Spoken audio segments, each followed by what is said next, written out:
There's still a long time left to earn the four brothers, April O'Neil, and the Shredder. Look at all of these active events. But many of you, just for the first time, picked up our good friend Mikey 7-day login to the Chase Champion, and you might be curious how to build this guy. Well, let's talk about some of the best strategies from around the internet.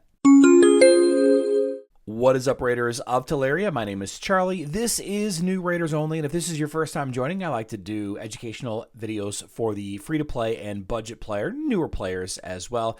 And if that sounds like something you might be interested in, maybe stick around for a minute or so. So Michelangelo, or Mikey for short, is one of the four brothers, and he has the ability to join in whenever any of the brothers attack. Very cool ability.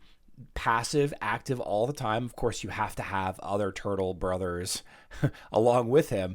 April O'Neil and Shredder do not fall under this category, but he does gain a 15% chance to evade any enemy attack, and while he has taunt active, his chance to evade jumps up to 45%. Now, looking at his A1, 2, and 3, you can see where some of that's going to come into play. His A1 is a simple double hit that increases his own attack. And this is based on the attack stat as well, so that gives you kind of an idea on what kind of artifacts to put on Mikey. His A2 is another single target attack, but heavy debuffs from this attack, also based on the attack stat. This one also has a debuff spread, which is not a common ability, but I'm glad to see it here. Finally, his A3 Shell Cyclone attacks all enemies with a chance to place a decrease attack debuff and a leech debuff for 2 turns. This is what makes him so good at the spider boss. We'll ignore 25% of each target's resilience if the attack is critical, and then this guy gets the taunt buff. So you have the taunt buff here and an increased chance to evade when taunt is active. So that's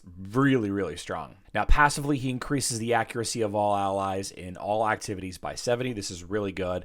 Unfortunately, where he really lacks in the stat department is his speed at 99, one of the slower attack legendaries, but that's okay because the majority of his abilities are based on attack or, on other stats. The type of artifacts that you're going to want to equip with him are going to be ones that add a percentage of attack. Things like attack plus 15% from the offense set. Every 2 pieces of this will add 15% attack. Another one to look at will be the cruel set, another 2-piece option, plus 15% attack and ignoring defense.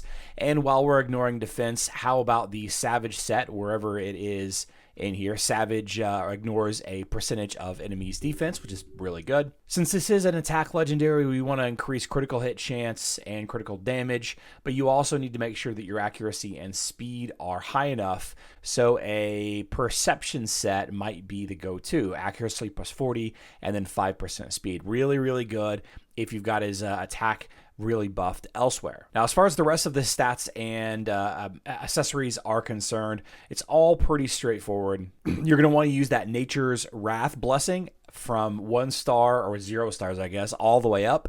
This will increase the damage inflicted by this champion for every debuff they place. And of course, Mikey places a lot of debuffs. Bonus health, bonus attack, which is good. More miscellaneous stats, and really just stats that are going to be good for Mikey and other legendary attack champions. So 0 star all the way up to 6. Nature's Wrath is the play. Now, as far as the masteries are concerned, since this guy isn't really that great in PvP, we're going to look at like a general PvE kind of schematic here, kind of setup, and that's what I would recommend most players going into.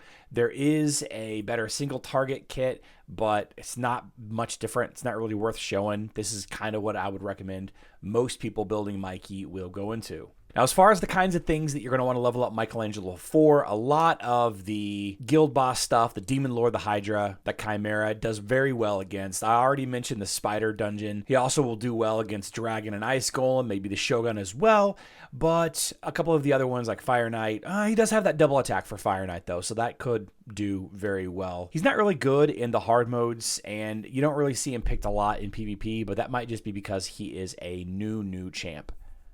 Lots of testing needs to be done with these guys, these brothers, April and Shredder. If you found this video helpful, consider subscribing. And if you're thinking about trying out Raid Shadow Legends for the first time, check out the video that's on screen now. We are giving away 6 champions, 3 legendaries, and 3 epics. All you got to do is sign up using my URL in the description box down below. I love you all. Good luck in Teleria.